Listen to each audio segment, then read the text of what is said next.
Hello बच्चों, एक बार फिर से स्वागत है आपका अपने YouTube channel UP board PCM में। आज का ये जो वीडियो है ये कक्षा 10वीं की गणित से संबंधित है। इस वीडियो में हम मॉडल पेपर के बारे में चर्चा करेंगे। आगामी जो वीडियो होंगे उसमें भी हम केवल मॉडल पेपर पर ही बात करेंगे। तो हम आपके साथ 5 मॉडल पेपर मैथ के शेयर करेंगे और जितने भी सब्जेक्ट हैं हर एक के 5-5 मॉडल पेपर हम आपके साथ शेयर करेंगे। काफ़ी इम्पॉर्टेंट मॉडल पेपर हो सकते हैं वो। आप इनका अभ्यास करें, निश्चित ही सफलता आपको प्राप्त हो जाएगी। तो ये है पहला मॉडल पेपर और इस मॉडल पेपर का पहला पार्ट है। कई पार्ट में हम एक एक मॉडल पेपर को कवर करेंगे जिससे कि वीडियो बड़ा ना होने पाए। तो इस मॉडल पेपर का जो पहला पार्ट है ये OMR शीट का है जो कि 20 अंक के होते हैं। पहला सवाल है परिमेय संख्या 14,587/1250 का दशमलव प्रसार किन स्थानों तक समाप्त हो जाएगा। तो इसके लिए क्या करना है, सबसे पहले आपको हर के गुणनखंड कर देने हैं। तो आइए हर का गुणनखंड करते हैं। हर में है 1250, इसका गुणनखंड करते हैं तो 625 हो जाएगा। फिर 5 से 125, फिर 5 से डिवाइड करेंगे तो 25, फिर 5 से 5 और 5। तो ये आएगा 1 बार 2 और 4 बार 5 आएगा, यानी 5 के ऊपर 4 की घात कह सकते हैं। तो अब इसका जो हर का गुणनखंड होगा वो हो जाएगा 2 गुणे 5 पे 4 की घात। जितनी बार 5 हो उतनी ही बार आपको 4 भी रखना है, ये सॉरी 2 भी रखना है। तो 5 के ऊपर 4 की घात है, यहाँ 2 सिंगल है तो हम 2 के ऊपर 3 की घात से गुणा करेंगे। तो 2 के ऊपर 3 की घात मतलब 8 और ये हो जाएगा 14,587। अब नीचे वाले को हम लिख सकते हैं, पहले 8 से गुणा कर लेते हैं। 8 का 7 में 56, 5 आएगा। 8 का 8 में गुणा 64 और 5 69 और 8 पंचे 40, 6 46, 8 चौक को 32, 4 36 और 8 3 11। नीचे वाला हो जाएगा 10 के ऊपर 4 की घात। 10 के ऊपर 4 की घात मतलब 4 0, 1 2 3 4, यानी ये दशमलव के 4 अंक पे जाके ख़त्म हो जाएगा। यानी इसको सॉल्व करेंगे तो आएगा 11.6696। ये इसका उत्तर होगा, यानी 4 आएगा आगे, तो इसके विकल्प में 4 रहेगा। दूसरा सवाल है, दिया है एलसीएम 132 288 का 3168। तो HCF बताना है आपको 31 और 132 और 288 का। तो HCF निकालने के लिए तरीका क्या है, दोनों नंबर का गुणा कर देना है। जो यहाँ पे आपको नंबर दिख रहा है इन नंबर का गुणा कर देना है। दो नंबरों का गुणनफल बराबर होता है एलसीएम इंटू HCF। तो इसका गुणा करके 3168 से भाग करेंगे, जो आएगा वो उसका उत्तर आएगा। तो यही आना चाहिए 48।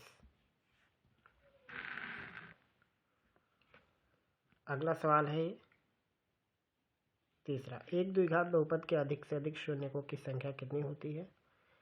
तो अधिक से अधिक शून्यक होते हैं एक बहुपद के द्विघात हो वो तो 2, 3 घात के 3, 4 घात के 4, जितनी पावर उतने उसके शून्यक। एक भिन्न का अंश हर के 2 गुने से 1 अधिक है। यदि हर में 3 जोड़ दिया जाए तो भिन्न का मान 1 हो जाता है। तो इन सब में वो कंडीशन देखना है। तो पहला ही वो केस है जिसके हर में अगर आप 3 जोड़ोगे तो नीचे 5 ऊपर 5 कैंसिल हो जाएगा। और पहली क्वालिटी अगर मैच करनी है तो जो 5 है वो 2 के डबल से 1 ज़्यादा होता है। अगला सवाल, यदि x + 3y = 6 तो x और y के मान बताओ। तो इसमें से आपको चेक करना है बी वाला ऑप्शन सही रहेगा। x की जगह 3 रखेंगे, y की जगह 1 रखेंगे तो जोड़ेंगे दाएं पक्ष बाएं पक्ष बराबर हो जाएगा। अगला सवाल छठवां है, 1/x² + 6 = 1/10। तो x का मान इसमें से कौन होगा। जैसे आप 1 ले तो 1 का वर्ग 1 और 6 7, तो यह इधर 10 है। दूसरा ले लेंगे तो 2 का वर्ग 4 और 6 10, यानी लेफ्ट राइट बराबर हो जाएगा। तो इसका ऑप्शन भी सही रहेगा। OMR शीट के जो सवाल होते हैं उसको हल करने के लिए आप विकल्प का सहारा लें। अगला सवाल है, यदि समीकरण 3x² - 12x + k = 0 के मूल बराबर हैं तो k का मान आपको बताना है कि कितना होगा। तो मूल बराबर हो तो विविक्तकर 0 हो जाता है। विविक्तकर 0 होने का मतलब क्या होता है कि b² - 4ac ये वाली वैल्यू 0 हो जानी चाहिए। अब इसमें a का मान 3 है, b का मान 12 है और c का मान k है। a की जगह पे ये b की जगह पे -12 का वर्ग कर देंगे, a की जगह पे 3 और c की जगह पे k लिखा बराबर 0। 12 का वर्ग 144, 4 3 12 के बराबर 0। सॉल्व करेंगे तो k का मान 12 आएगा। और इस टाइप का विविक्तकर वाला सवाल तो आता ही है। इसका चौथा पार्ट सही रहेगा।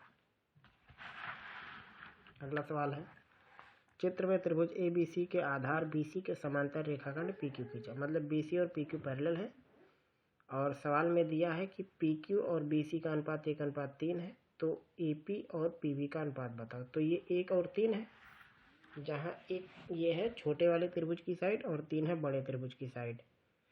तो यहाँ पे इनके खंडों का अनुपात भी बराबर आना चाहिए। तो इस छोटे वाले का अनुपात यानी AB और इधर ये AP और AB इसकी भी वैल्यू 1/3 होनी चाहिए, क्योंकि AP क्या है, इस त्रिभुज का पार्ट है और AB बड़े वाले त्रिभुज का पार्ट है।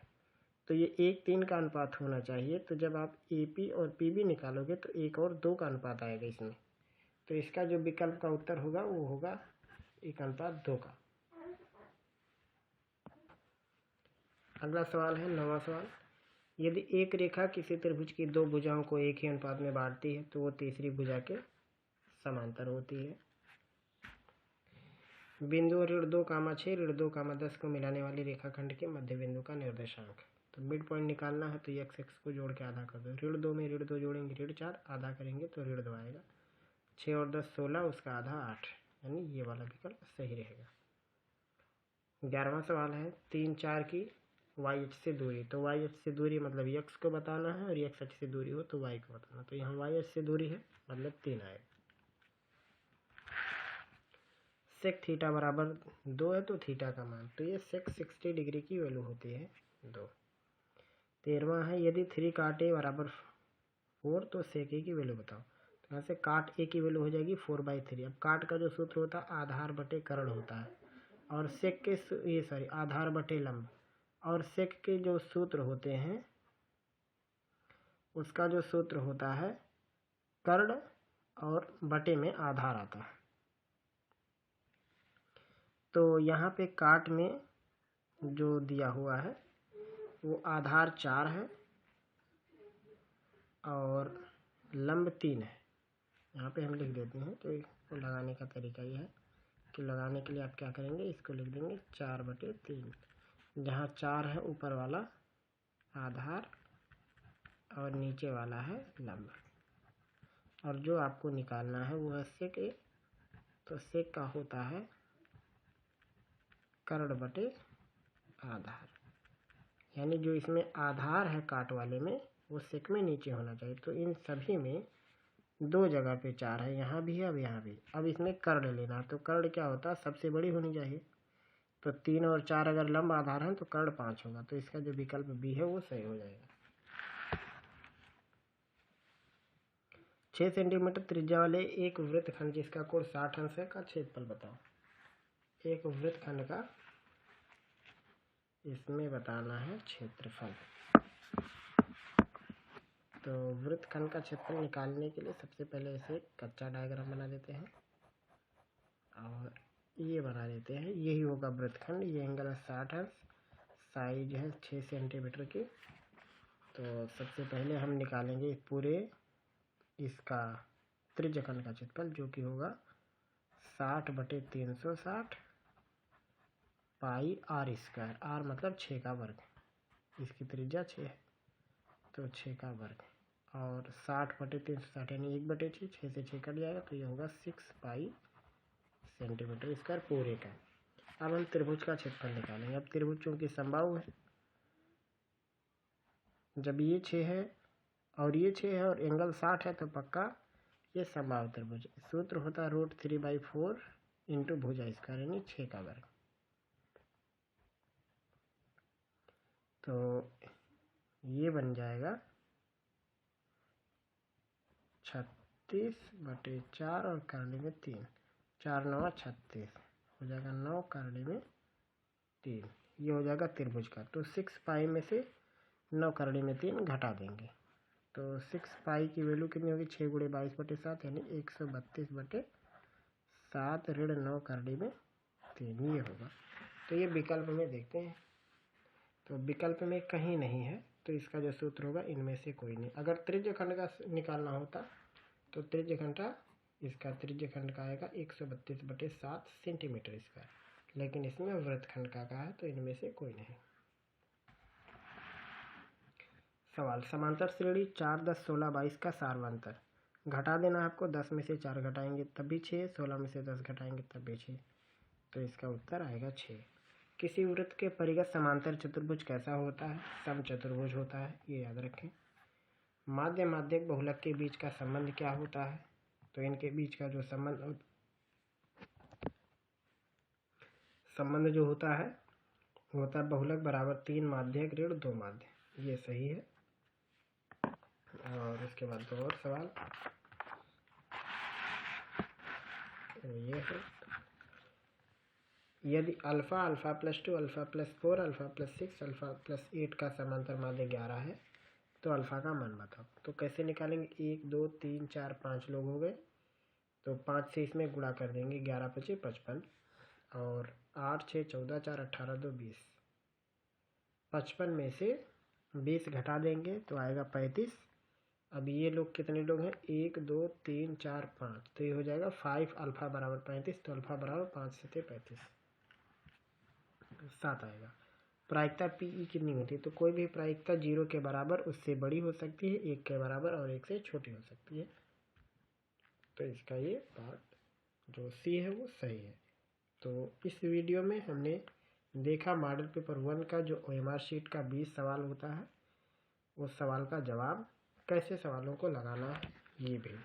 आगे के पार्ट में हम आगे के प्रश्न आपके साथ शेयर करेंगे, तब तक बने रहिए और अपनी तैयारी अच्छे तरीके से करते रहिए।